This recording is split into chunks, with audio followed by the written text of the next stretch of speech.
Hi everyone, it's Toya with Living Life After Death. This month I want to talk about the question of why.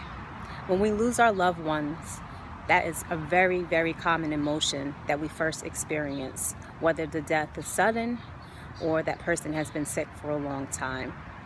We often ask why them, why her, why him, and why me? Why did they have to die at this time in our lives?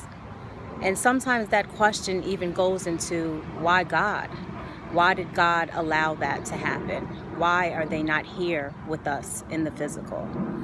And I don't really have an answer to that question. It's one of those things that we shouldn't question. And I think that when we think about life and the birth of a child, we often don't know, why were we born in the day that we were born?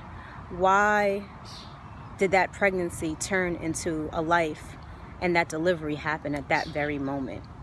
We don't question the birth of a child very often, but we often question death of our loved ones. And both things are completely out of our control.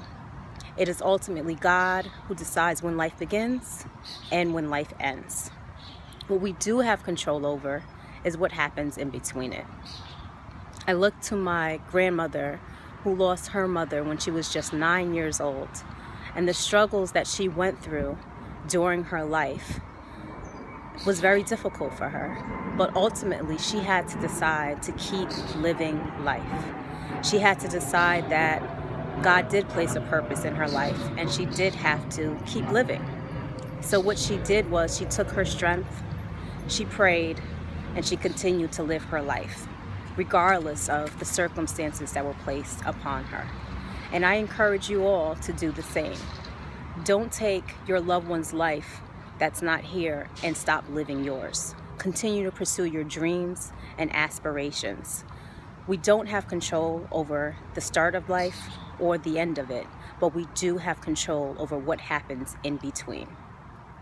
It's Toya, everyone, with Living Life After Death.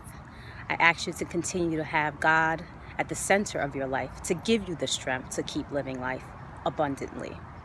Let His love give you joy. Let His strength give you power. And let His grace fill your heart with comfort as you grieve over the loss of your loved one. Until next time, keep living life.